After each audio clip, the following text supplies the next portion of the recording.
আসসালামু আলাইকুম। আপনাদের সবাইকে শুভেচ্ছা ও স্বাগতম। আজকের এই ভিডিওতে আপনাদেরকে দেখাবো আমাদের খুশগড় বেগবাড়ি উন্নয়ন সোসাইটি কর্তৃক আয়োজিত ইফতার সামগ্রী বিতরণ কর্মসূচির কিছু অংশ এবং এর কর্মযোগ্য। আমাদের এলাকাবাসী ও আশেপাশের আমাদের প্রতিবেশীদের জন্য আমাদের প্রাণের সংগঠন খুশগড় বেগবাড়ি উন্নয়ন সোসাইটি সামান্য কিছু ইফতার ও ঈদ সামগ্রীর আয়োজন করে এবং সবার মাঝে তা বিতরণ করে। ইফতার সামগ্রী প্যাকেট করাকে কেন্দ্র করে একটি বিশাল কর্মযজ্ঞের সৃষ্টি হয়। ইফতার সামগ্রীর মধ্যে ছিল ছোলা, বুট, মুড়ি, চাল, ডাল, চিনি, তেল, ট্যাং, সেমাই সহ আরও অনেক জিনিস।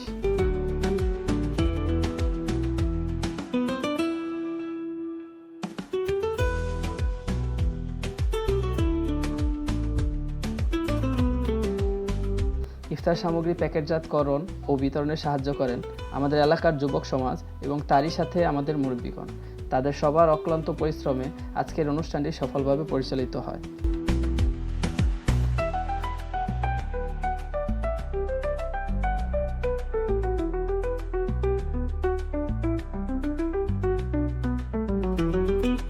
বিতরণ অনুষ্ঠানটি আয়োজন করা হয় বাইতুন নূর জামে মসজিদ সংলগ্ন মাদ্রাসা মাঠে। অনুষ্ঠানে উপস্থিত ছিলেন সাবেক চেয়ারম্যান মোস্তাফিজুর রহমান মানিক মিয়া ও সোসাইটির সভাপতি, সাধারণ সম্পাদক সহ আরও অনেকে। অনুষ্ঠানের এক পর্যায়ে আমাদের কার্যক্রম নিয়ে কিছু বক্তব্য রাখেন আমাদের সোসাইটির সাধারণ সম্পাদক মোহাম্মদ হাবিবুর রহমান বেগ।